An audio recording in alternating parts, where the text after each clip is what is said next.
Paz, meus irmãos, vamos hoje meditar na palavra de Deus no livro de Deuteronômio, capítulo 9, versículo 1 ao versículo 5. Quando ali o Senhor ele está preparando o seu povo, preparando o coração do seu povo para entrar na terra prometida e que eles tenham uma atitude correta diante dos atos do Senhor para com o povo, para que o povo reconheça, adore o Senhor e glorifique o seu santo nome. Vamos ler o texto, Deuteronômio 9, verso 1 e verso 2, nos diz: Escute, Israel, hoje vocês vão passar o Jordão para tomar posse de nações maiores e mais fortes do que vocês, cidades grandes e com muralhas que chegam até os céus.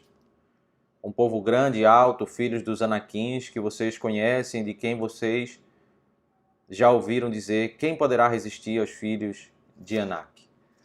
Deus prepara o coração do povo, em primeiro lugar, no verso 1 e verso 2, falando sobre as dificuldades que eles encontrariam. Essas dificuldades, elas falam profundamente ao coração do povo, porque esses termos são os termos que aparecem ali em Números capítulo 13, quando 40 anos antes, o povo foi enviado para espiar a terra, ali os 12 espias, e 10 espias voltaram com esses termos, falando de cidades grandes, falando especialmente dessa última expressão, os filhos de Anak, que eram homens altos e fortes.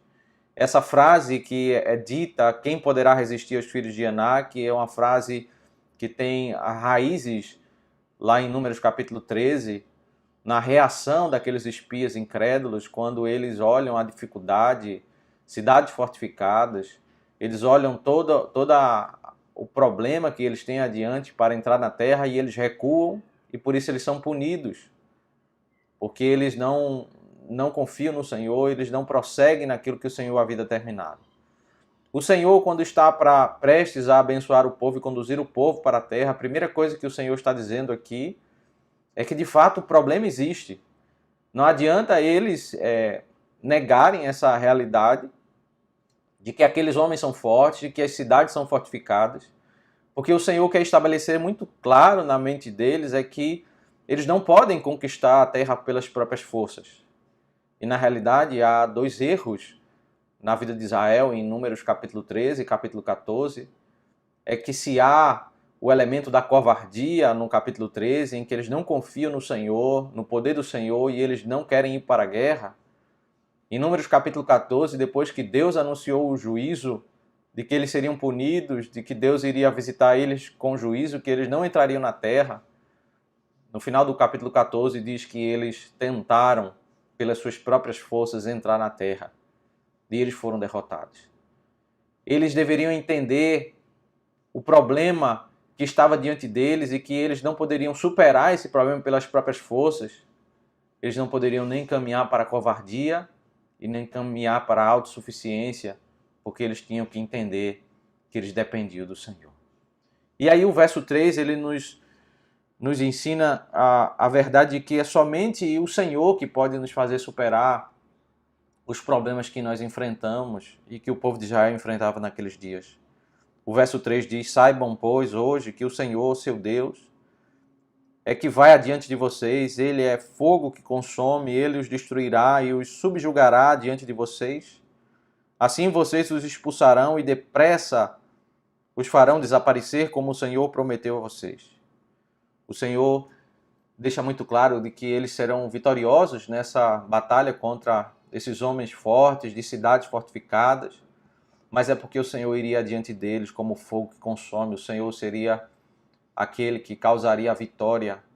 A glória e o mérito é do Senhor diante dessa batalha e eles deveriam entender essa verdade para não chegarem depois da vitória e terem um coração ensoberbecido, entendendo que foi por causa da força deles, a habilidade deles que eles tinham conquistado aquela batalha. O Senhor estava preparando o coração deles para eles serem humildes diante do Senhor, para eles reconhecerem a glória do Senhor, o mérito do Senhor, de que sem o Senhor eles não eram nada.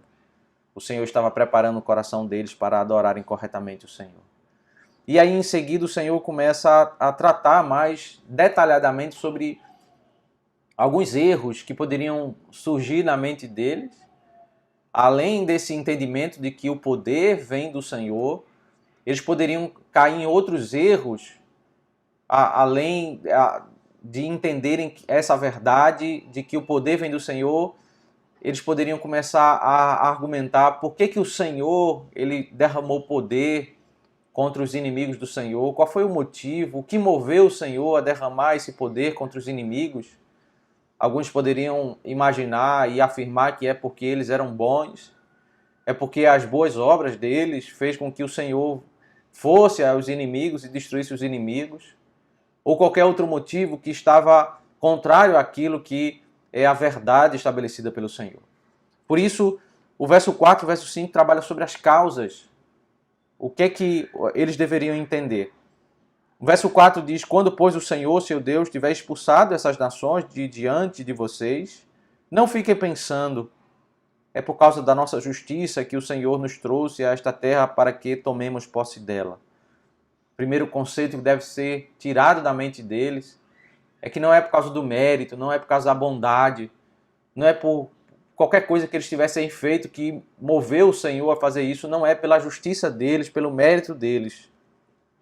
Pelo contrário, é por causa da maldade dessas nações que o Senhor irá expulsá-las de diante de vocês. Um outro conceito que eles deveriam entender é como Deus é justo. Eles também não deveriam imaginar que Deus deu a terra para eles e fez injustiça com aqueles povos daquelas nações. Na realidade, Deus ele estava punindo, ao mesmo tempo que estava abençoando o povo de Israel, Deus estava punindo aquelas nações, porque elas tinham práticas imorais e Deus estava visitando elas com justiça, com juízo. Eles deveriam entender isso. Novamente, o verso 5 retoma os mesmos conceitos do verso 4, mas amplia um pouco. Não é por causa da justiça de vocês, nem por causa da retidão do seu coração que vocês entrarão para possuir a terra dessas nações. Repete o mesmo conceito do início do verso 4, mas aprofunda, como que dizendo, não é por causa nem das boas obras de vocês, nem pelas boas intenções do coração de vocês, de como vocês estavam pensando, imaginando ou querendo. Não é pelo coração de vocês que vocês estão entrando na terra, não é por esse tipo de justiça, mas o Senhor, o seu Deus, as expulsará de diante de vocês por causa da maldade delas. Novamente, é porque Deus é um Deus de justiça, é um Deus que está punindo os inimigos.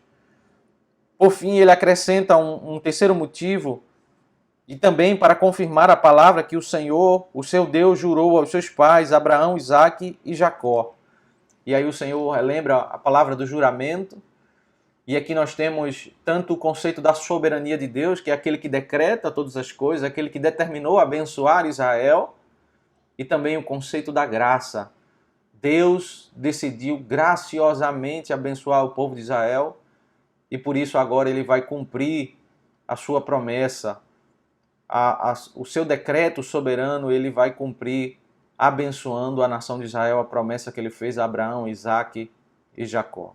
O que, meus irmãos, nós podemos concluir dessa narrativa é que com o entendimento dessas verdades, com o povo tendo o coração preparado, eles poderiam, de fato, adorar o Senhor, entendendo a grandeza da salvação.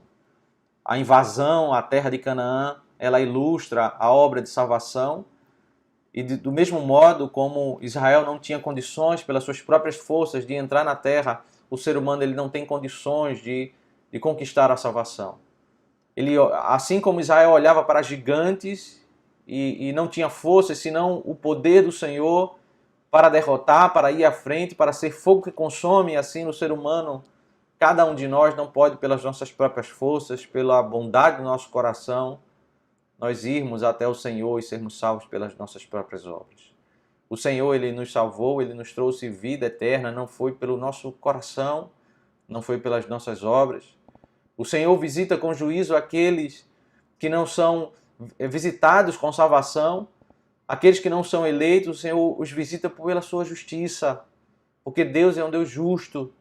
Desse modo nós entendemos e conhecemos mais do Senhor, conhecemos da sua soberania, quando ele escolhe, da sua justiça quando ele pune, e da sua graça quando Ele decide abençoar pelo seu poder aqueles que são chamados pelo seu nome. Esses atributos de Deus estão todos nesse Deus santo, nesse Deus único. De tal modo, o Senhor é puro, de tal modo nós conhecemos Ele e devemos adorar pela sua santidade e pela sua grandeza.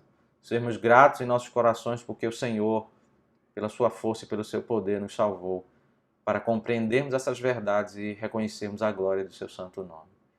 Que o Senhor Deus nos abençoe. Vamos orar ao Senhor. Ó Deus, nós te damos graças pela tua bondade, pela tua misericórdia. E pedimos, ó Deus, que o Senhor nos abençoe, nos fazendo, ó Deus, meditar nessas verdades e que nessas verdades, ó Deus, reconheçamos a tua glória e a tua grandeza sobre nossas vidas e sobre nossa salvação. Ser exaltado, ó Deus, em nossas mentes e nossos corações e em nossa vida. Isso que nós te oramos e nós te pedimos em nome de Cristo.